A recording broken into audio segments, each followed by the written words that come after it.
megalithic remains, which are memorials for the dead, into the hero stones which have Tamil Brahmi inscriptions on them. This is not actually from the Tamil area. This is from a place called Malshet, which is near one of the Maharashtra sites that I was in. Malkhet. Where you find the Satvahana fortress, Manikar area. But this is a hero stone. So just to give you a sense of what hero stones look like, this has nothing to do with it. But obviously, there are a number of kinds of memorials. The hero stone is one of those. You also find very regularly what is called sati stones. So stones that are in memory of a woman who committed sati, burned herself on her husband's fire. So this is an example of hero stone.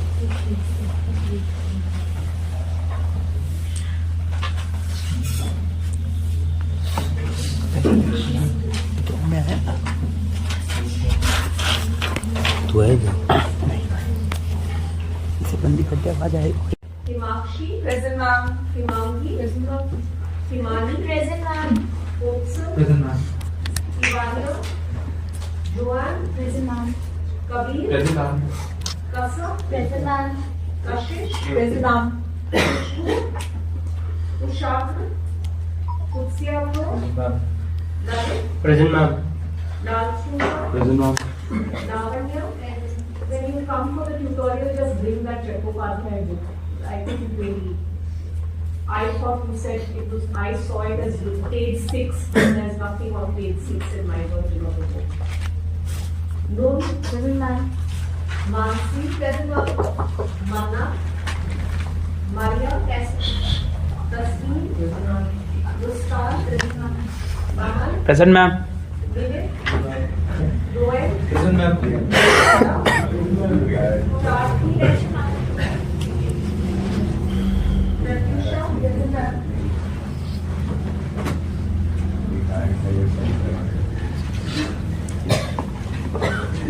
Priyanshu, Rahul, Present ma'am. Rekha, Sevik, Saman, Sara, Sherika, Present ma'am. Sham, Present ma'am. Shifa, Shivam, Srishti, Shubham, Present ma'am. Sophia, Present ma'am. Sparsh, Steve, Tanish, Present ma'am. Tanu, Present ma'am. Lindsay, Teja, Tia, Tua, Present ma'am. Vartika, Vidit Jay, Vidit Srivastava, Mansoor, Yashwant. These were the people who missed their attendance.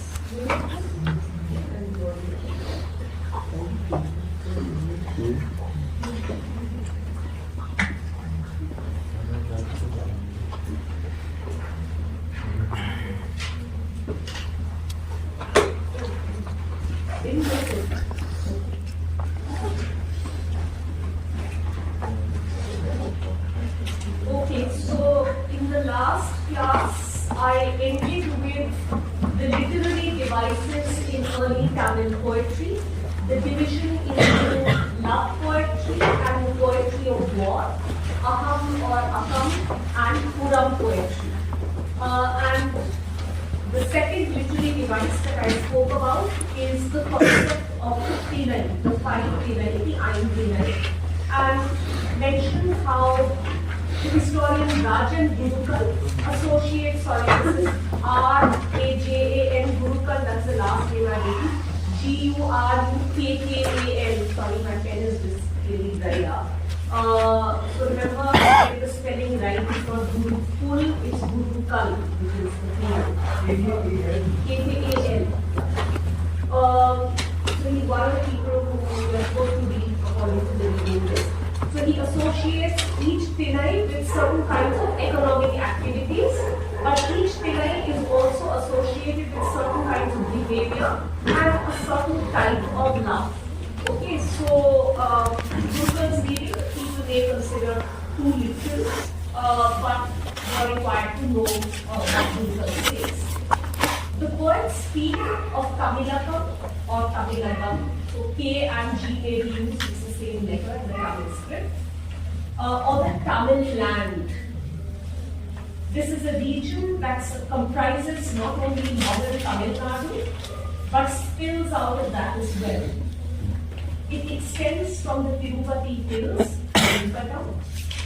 in the north to Kanyakumari in the south, and is bound on the east and west by the sea. So it's a more expansive region than just modern Tamil Nadu. The Tamil region is said to have been held in common by the three crowned kings. The term that's used is Muvelar. So the question is, are these really kings? Gurukul would translate the word Velar as lowland chiefs. So there's the question of, is there state formation in the early historic South, or are we looking at chiefs, chiefdoms, three-state polities? The three were the Chola, the Chera, and the Pandya, and they moved from their capitals at Uraiyur. The Cholas moved from Uraiyur, the Cheras from Vanchi, and the Pandyas from Madurai. So, Cheras moved from Uraiyur, Uraiyyur, the Cheras from Vanchi, Banji, and the Pandyas from Madurai, Madurai. The edicts of Ashok refer to these three lineages as rulers over the territories bordering his realm. And this suggests that the Cholas, Cheras, and Pandyas had acquired political prominence in these areas at a very early time. The Cholas, the Cheras, and the Pandyas were located in the rice-producing tracts of the Kaveri, Periyar, Vaigai, and Tamrabarni valleys.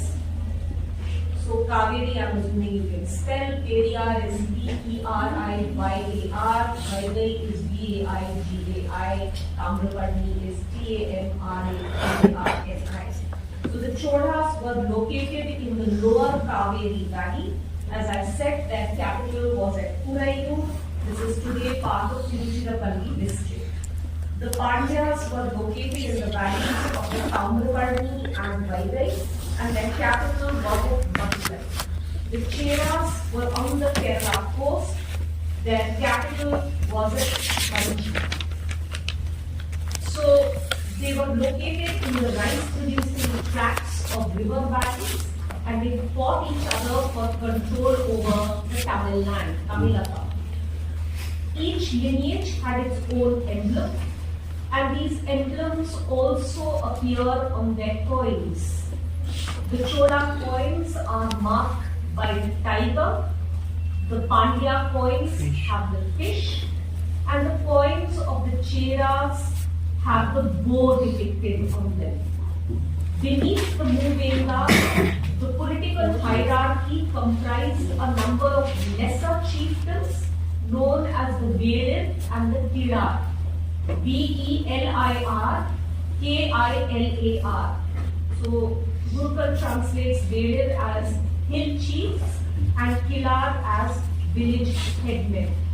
Now you may benefit from reading the Karashima edited volume, The Concise History of South India, in which the chapter, the section on the polity of this period is by Y. Subbarayanu. So we'll be reading a lot of Subbarayanu's work next year, so might as well read a little bit this year as well. Y is Y and Subbarayanu is Subbrayalu.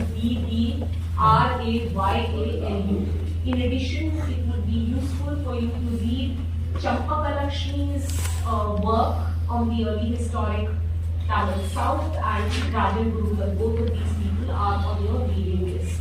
Champakalakshmi passed away recently, and I'll send you a good obituary where you can find it yourself. It appeared in the Wire. It's by the very gifted historian Manu Devadeval.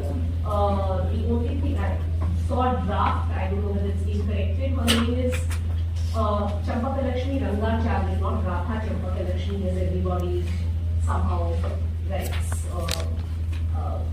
Couple of us organized a conference with her, and she was really furious that everybody kept referring to her as Tata Champakalakshmi. So just keep that connection in mind. But she writes under the name of R. Champakalakshmi. So these areas under the Cholas, Cheras, and Pandyas also participated in the trade networks of the time. The premier Chola port was Puhar, Puhar. This is also known as Kaveri Pattinam, and in an earlier class I read out a description of Puhar from the Shilapatikaram. The major Pandya port was Korkai, Korkai, while the important Chera port was Muchiri, Muchiri, and I have a lot to say about Muchiri. Muchiri appears as Muziris in the Greek and Roman texts of the time, Muziris, and nobody was quite sure what this Muchiri or Muziris was, but now Muchiri or Muziris has been fairly conclusively identified with a site called Pattanam. Pattanam. The excavations were carried out under a man called P.J. Cherian, and you can find an interview and a discussion of Pattanam on Sahapedia, that online resource. I'm not going to go over who the various Chola, Chera, and Pandya rulers were, but the Cheras, for example, waged war against Chola rulers. They are said to have won victorious wars against the Cholas and Pandyas. What I'd like you to look out for is the construction of caves and rock shelters for Jain monks. So we're going to be looking at Tamil Brahmi inscriptions, and a lot of those indicate patronage to what we call heterodox sects. So we may think of Tamil Nadu now, why are no windows open? Please open these windows. Just open it. Open the window. Come on, open the window. Please खिड़की खुली रहने दीजिए. सुनिए, please खिड़की खुली रहने दीजिए. खोल दीजिए.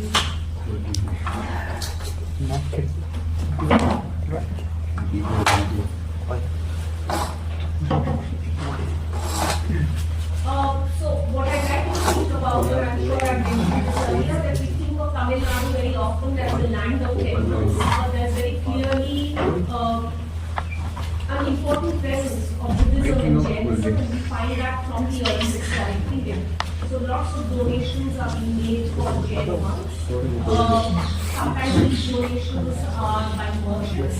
Sometimes they are donations by rulers. So we keep finding references to that. So keep that in mind when looking at a much more varied religious landscape than we often imagine. The Cholas again claim to have defeated a confederacy including the Pandyas, the Cheras.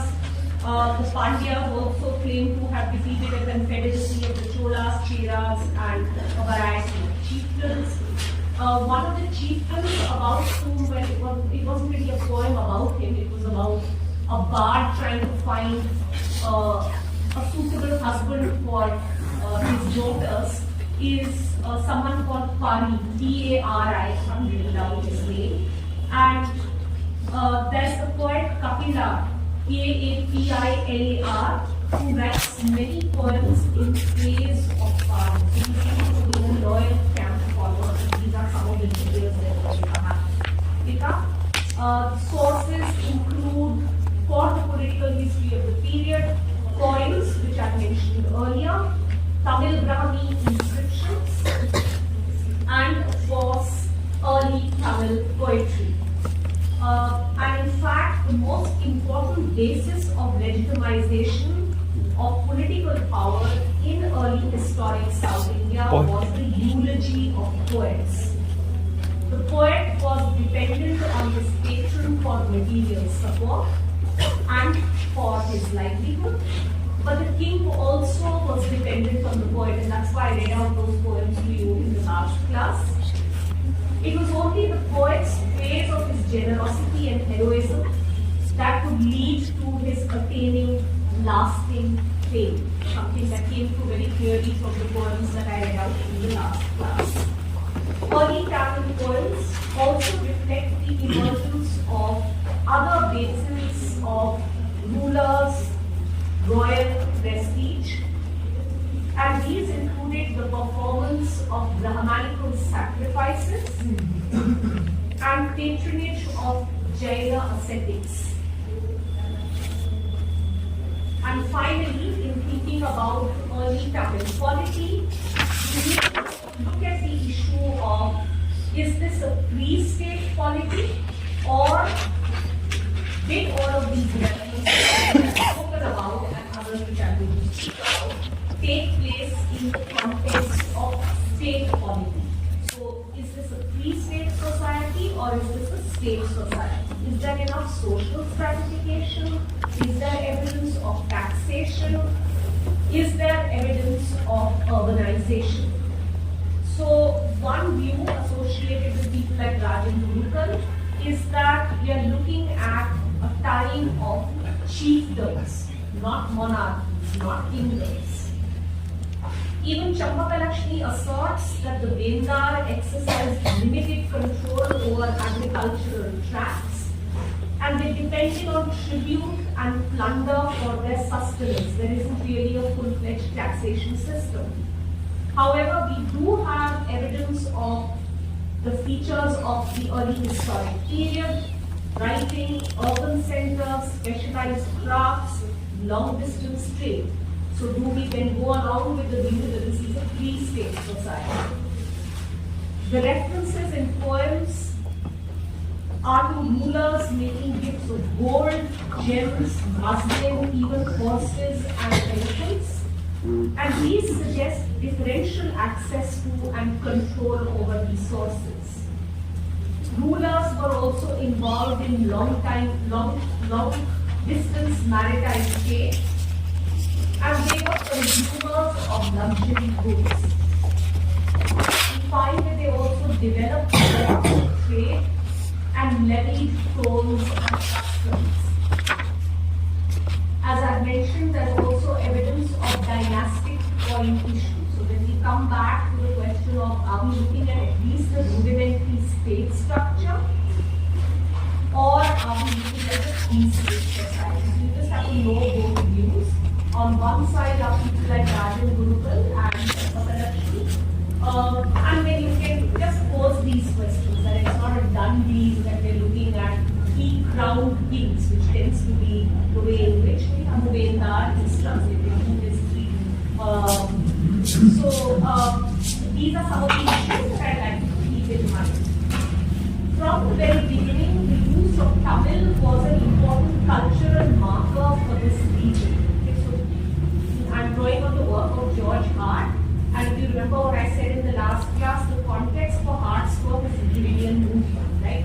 And even now, from time to time, we find people like Stalin fighting up and saying, don't impose Hindi on us. Our culture is completely distinct from that of North India. So remember that some of this academic work also needs to be seen in the context of the politics of a time. Hence, George Hart's insistence that early Tamil poetry is remarkably free of northern influences.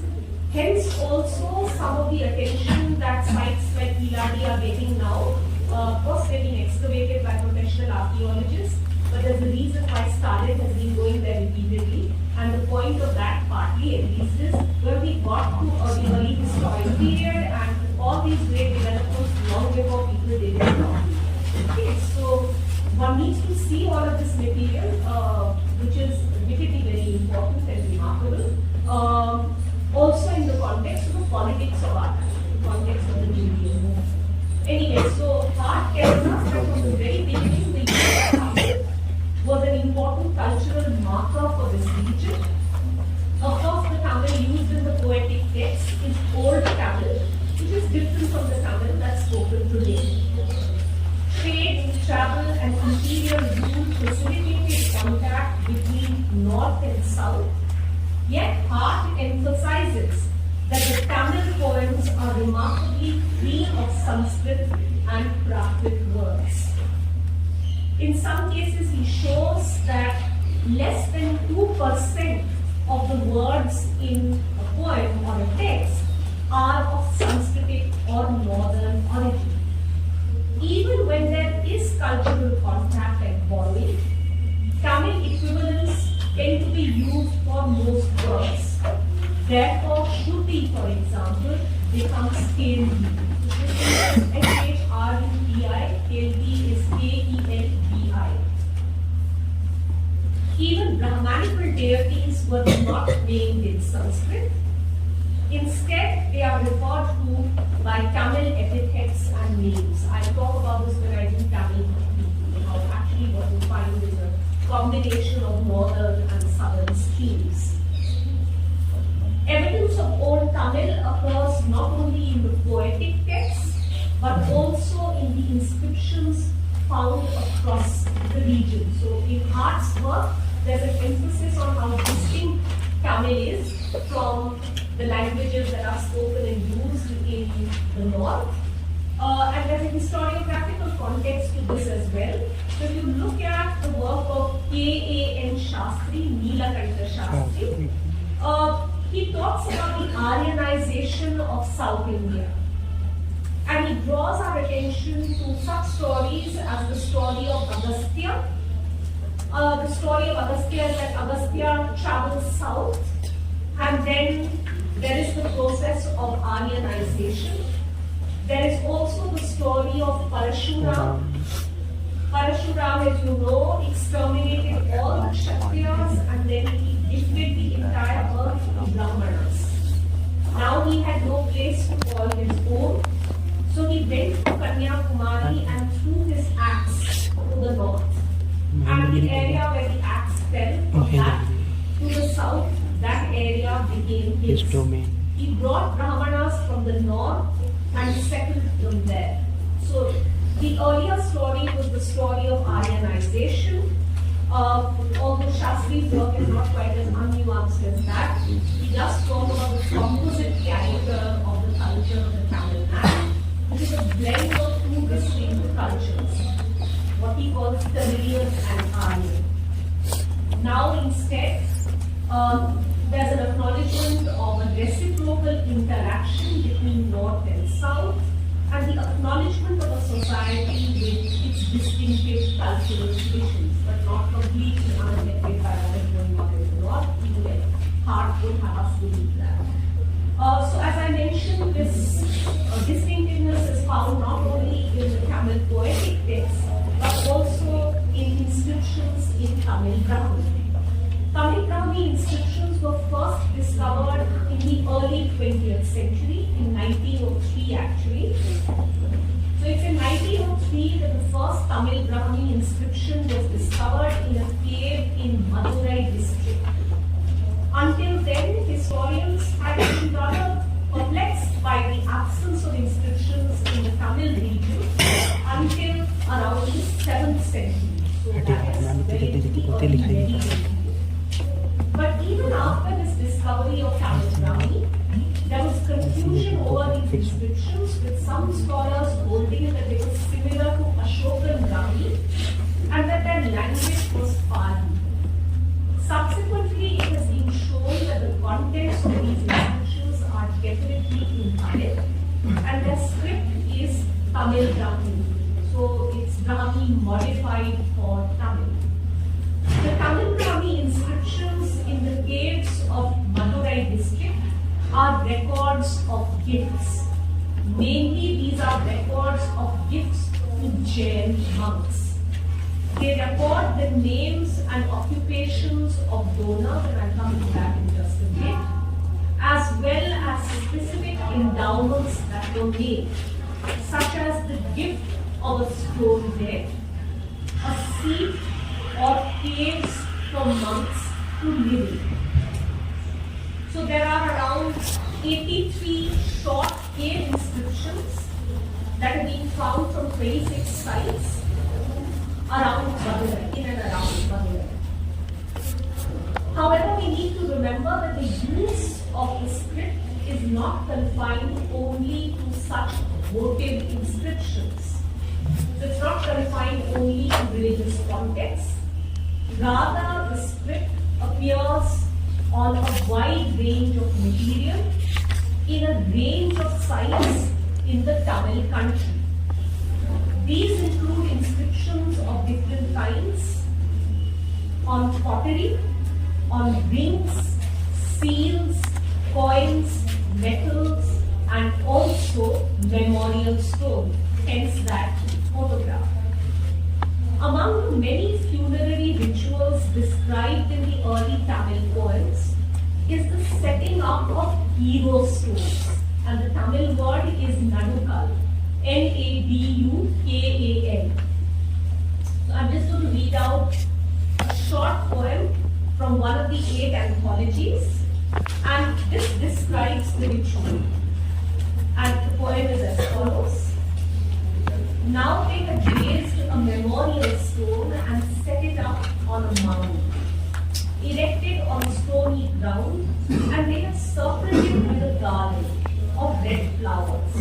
And they had placed a feather from a lucky peacock there and inscribed his name on the stone. So here, of course, the hero stone that I sent you a photograph of does not have an inscription, but Nadukal sometimes have inscriptions on them.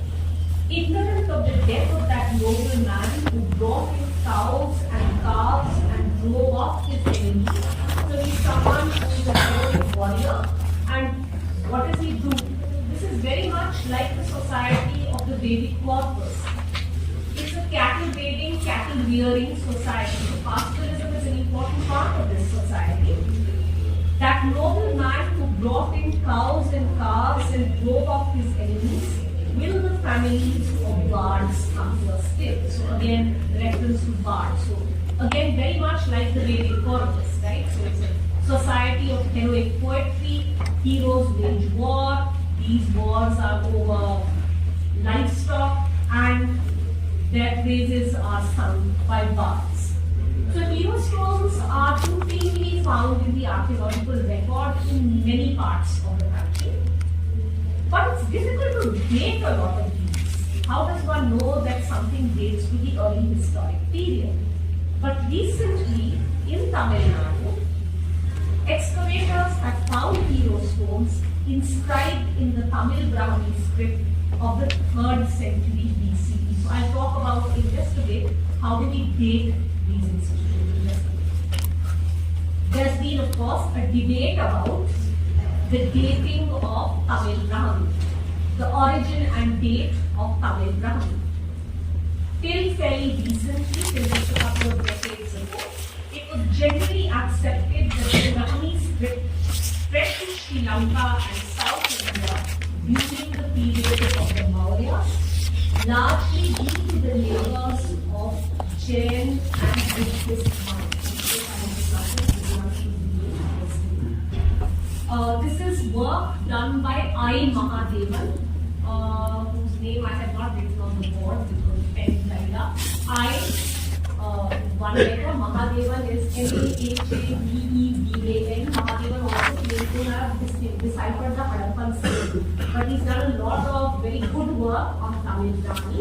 So anyway, Mahadevan's argument was that the Brahmi script spread to Sri Lanka and South India during the Mauryan period, largely due to the labors of Jain and Buddhist monks.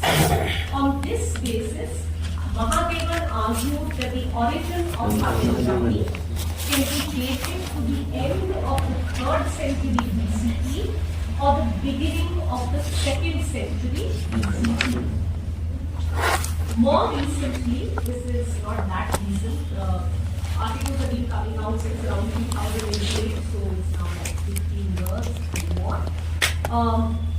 The archaeologist K. Rajan, Rajan is R-A-J-A-N, has put forward a different set of arguments.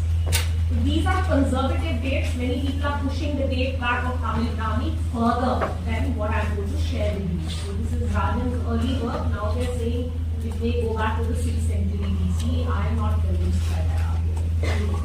you can decide to follow it up. You can look up if you want the reports on Eli, but let's just go with what is more conservative and fits in more neatly with our syllabus. So Rajan has put forward a different set of arguments. Rajan argues that Mahadevan's dating of Tamil Brahmi is based entirely on paleography. That is the study of ancient writing. Rajan feels that Mahadevan does not adequately consider the evidence of stratigraphy and archaeology.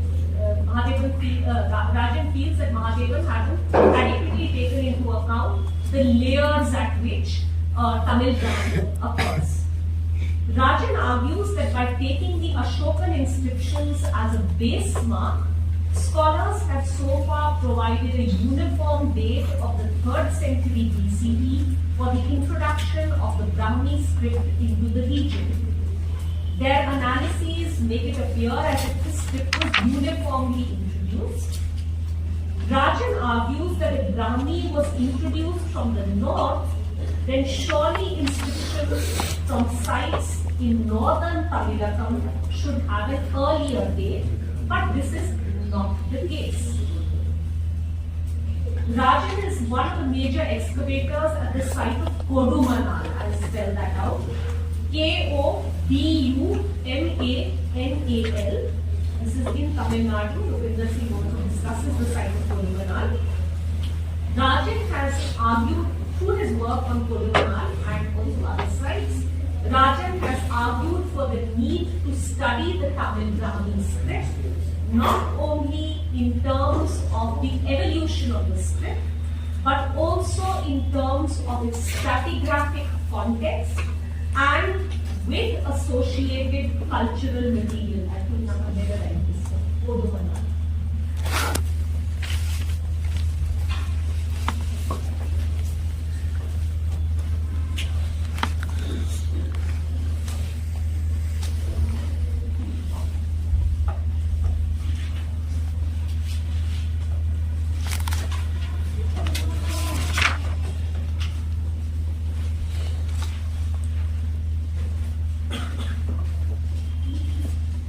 The earliest inscribed pottery has been found at the lowest levels of the site, and Rajan dates this to the 4th century BCE.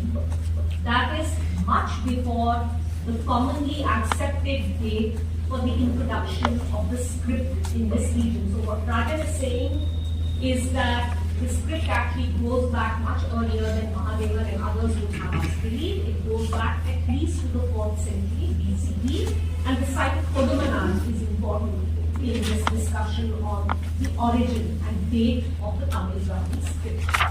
Where both Rajan and Mahadevan concur, where they both agree, is in the argument that the widespread occurrence of Tamil Brahmi inscriptions indicates the prevalence of literacy in this region. Almost all recently excavated early historic sites have yielded broken bits of pottery inscribed with Tamil Brahmi. These include not only capital cities and port towns and trade centers such as Urayur, Vanji, Kodumanal, but also more remote village sites. In short, both Mahadevan and Rajan have argued that the script was being used by a wide variety of people and was not just confined to a restricted area. So the range of sites from which the script is found suggests its widespread use. Aryan, I can see you at the back, whatever it is that you're sort of giggling about, I can see you. So just keep quiet. You're in any case an infrequent visitor to class. The use of the script allowed for many things. It made possible the writing of poems. So then there was that debate, if you remember from the last class, of are these poems oral compositions? Are they the compositions of bards who compose them orally, pardons, idioms, as the words in the poems indicate? Or are they too complex? Are their structures too complex for them to have been extemporized? to have been made up on the spot? And are they actually the products of people in the form in which we have them who had access to writing? Pulavan is the term that is used, and that's the argument that George Hart makes. So this is very routinely the discussion when you have the beginnings of writing. People have that kind of discussion about the Ramayana as well. Is this oral poetry to begin with, or has it been written right from the beginning? So mostly people say the text had oral origins because there are these stock phrases and themes that we find in texts such as the Ramayana and the Mahabharata, and also in early Tamil poetry. But in the form in which they have them, they are the products of a society with literacy, or they draw on earlier models, which are models of poetry, songs composed by bards. So the use of the script allowed for many things.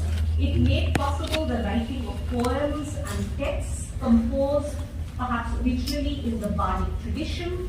With the spread of Buddhism and Jainism, monks and nuns learned the local language and script and used it to communicate their teachings. They also used the script to develop scripture in the local language.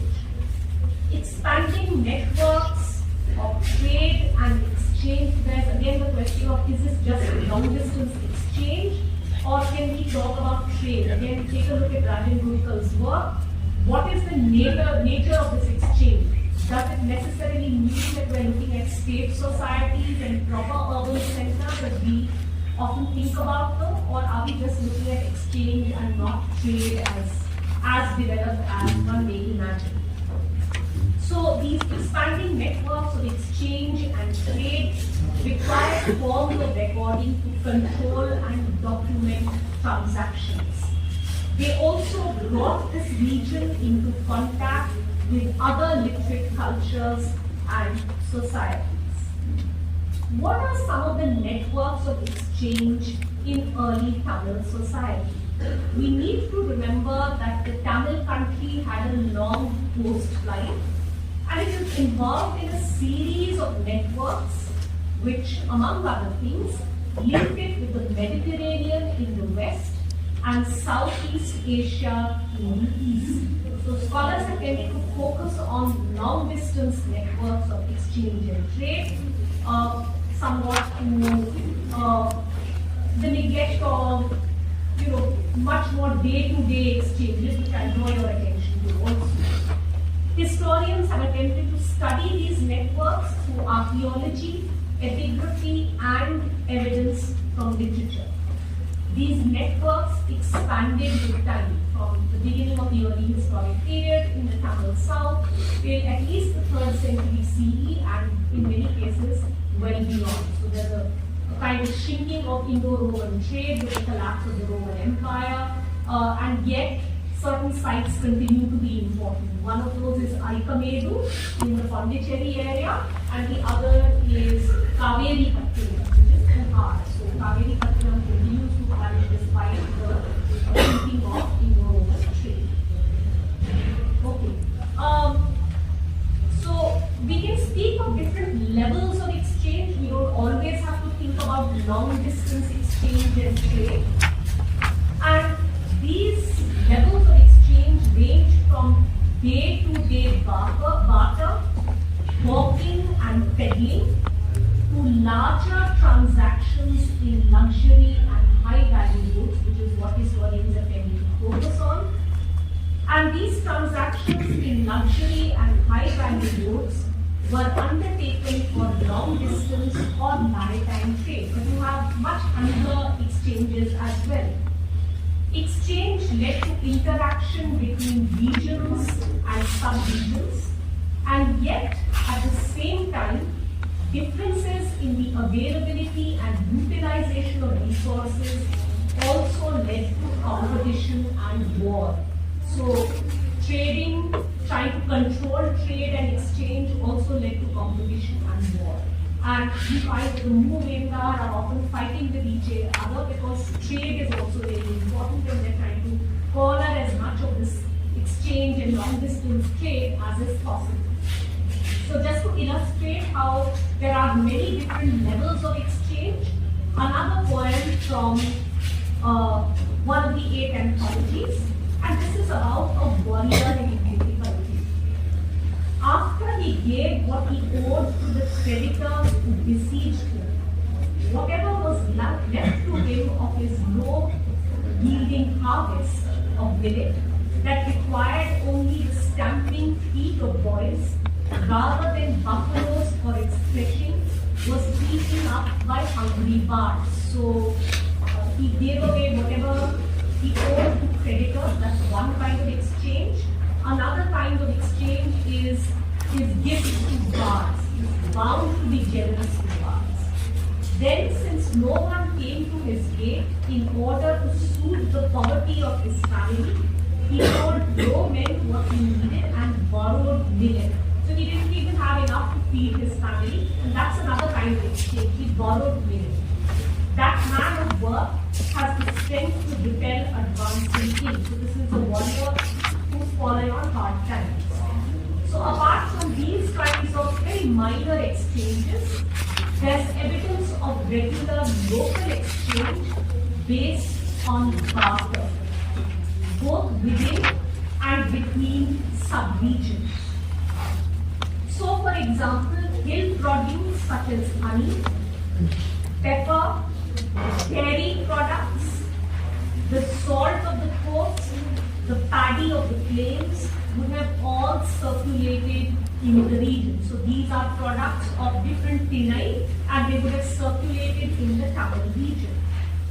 We find terms such as Pakarnar, Pakarnar, that is hawker, and Vanikar, Vanikar, trader, Umanar, Umanar, salt merchant. These are words that occur in the Tamil text, so different kinds of traders, salt merchants. Vanikar is a word that's used, Vanik is used also in Hindi and Sanskrit and Tamil. So Vanikar is trader, Vanikar. Pakarnar is hawker, Pakarnar. So you have sort of local exchange that's mentioned in the Tamil texts. Then there are caravans of itinerant traders that traverse the region, with exchanges taking place at exchange centers or nodal points. So apart from the Tamil texts, epigraphic evidence also indicates networks of exchange. Cave sites with donated inscriptions also tell us about the existence of internal networks of trade. These cave sites have a concentration in Madurai district, but have also been found in other areas. Tirunelveli, Ramanathapuram, Tiruchirappalli, Coimbatore, for example.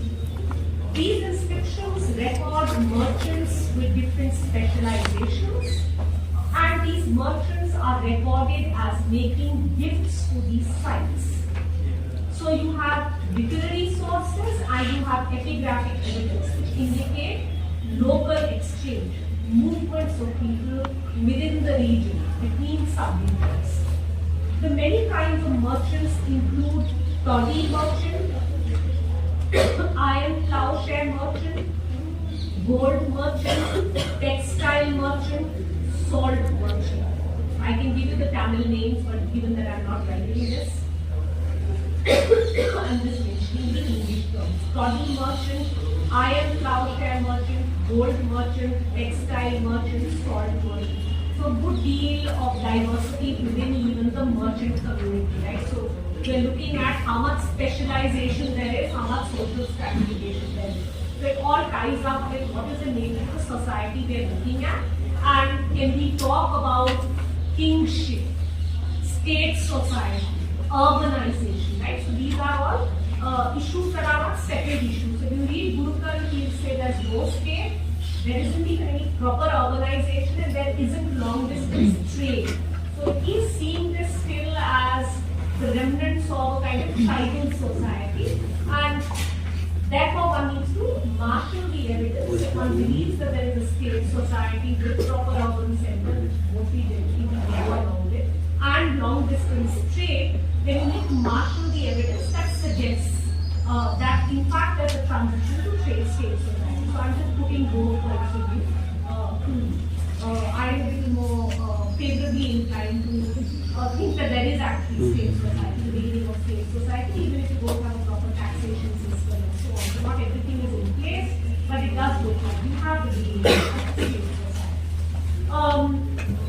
So remember, the Google type of work is very typical of a certain time, late 1970s, early 1980s, and it's influenced by anthropological models of looking at the ancient past. But you have a question or you're just raising your hand? Okay. So you have traders then traversing this area. You also have monks, pilgrims, and travelers who would have frequented these groups. Gift giving and receiving were also types of exchanges. So again, think about the similarities with Vedic literature. The gift, the term for the gift is kodai, Kodai, included subsistence goods as well as booty obtained plunder. The chieftain or king, depending on how you interpret what is going on, received tribute from his kinsmen and subjects. This indicated his dominance and it called on him to act as protector.